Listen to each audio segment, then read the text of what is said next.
নীলা মা, একটু এদিকে আয় না মা।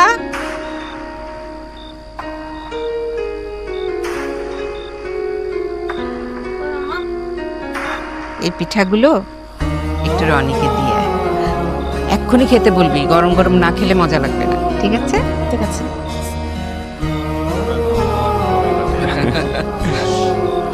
আসবো। ভাইয়া মা গরম গরম পিঠা বানিয়েছে, এক্ষুনি খেতে বলেছে, ঠান্ডা হলে ভালো লাগবে না বলেছে। পিঠা? না আমি পিঠা খাবো না, আমার ক্ষুধা লাগছে, আমি ভাত খাবো। ভাত খেয়ে তারপর তোর সাথে পিঠা খাবো। পিঠা তো একা খাওয়া যায় আপনাদের। লেট হবে, আমার খুব ক্ষুধা লাগছে, মানে ভাতের ক্ষুধায় পেটটা আমার চোচো করতেছে। আর পিঠা আমি খুব একটা পছন্দ করি না। তুই খা, আমি ভাত খেয়ে আসি।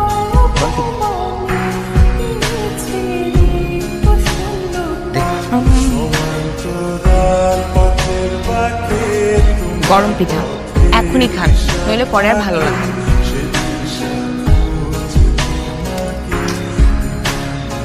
হাতে ময়লা, এই হাতে তো খাওয়া যাবে না, খাওয়া দিতে হবে।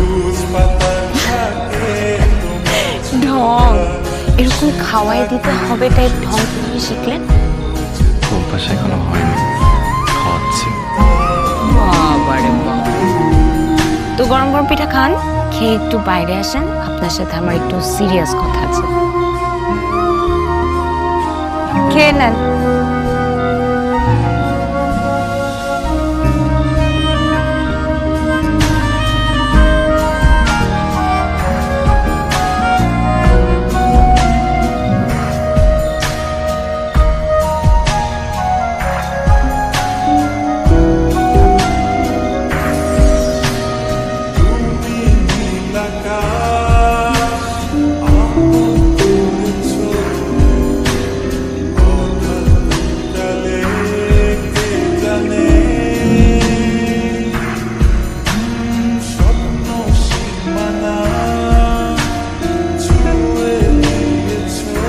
আমি কি আপনাকে তুমি বলে ডাকতে পারি?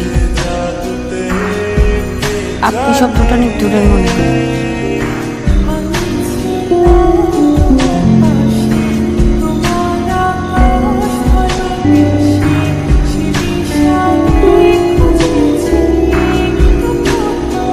কেউ যদি দূরের সম্পর্কটাকে কাছের করতে চায়, অবশ্যই রাখতে পারে।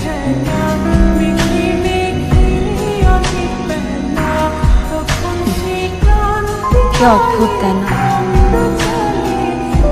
আমি কখনো ভাবিনি এমন একটা সন্ধ্যা আসবে, যে সন্ধ্যায় আমি তোমাকে আমার মনের সব কথা বলে দিতে চাই। আমি জানি, কারণ একই অনুভূতি নিয়ে আমি তোমার সামনে দাঁড়িয়ে আছি।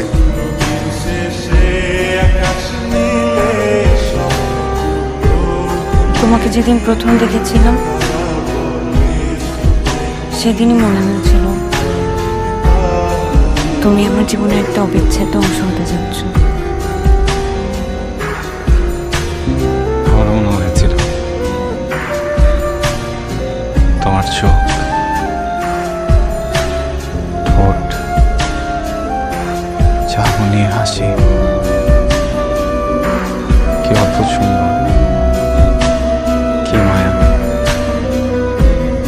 আমার জীবন থেকে না এই মায়া হারিয়ে গেলে আমার জীবন কখনোই পরিপূর্ণ হবে না।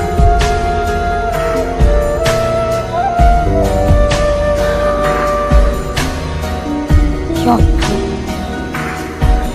দুইটা মানুষ কি অল্প সময়ে এক মুহূর্তের মধ্যে একে অপরের মনে কত কাছে চলে আসে। কিছু মনে মনে থাকবে, এই সম্পর্ক বাস্তবে রূপ নেবে না। কিন্তু আমার খুব ভয় হয়, তুমি যদি আমাকে ছেড়ে চলে যাও। হঠাৎ এমন কথা কেন?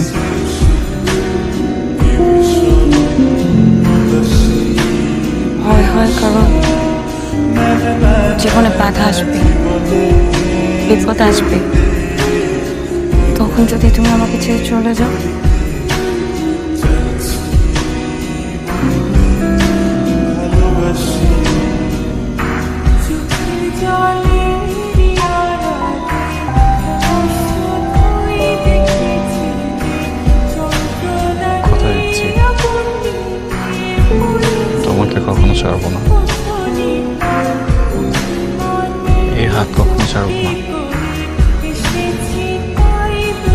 যতই বাধা আসুক আমাদের এই ভালোবাসা কখন হারতে দেব না। আমিও চাই না আমাদের ভালোবাসাটা কখনো হেরে যাবে। আমি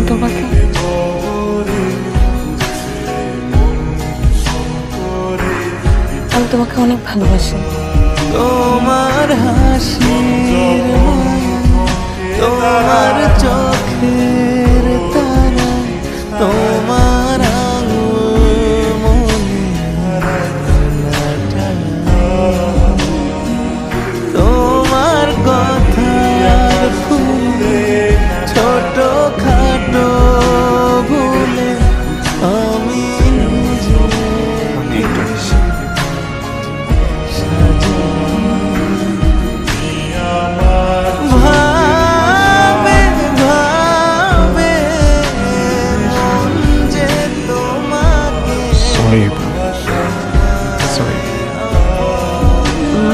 বাবা জেগে আছে এখন।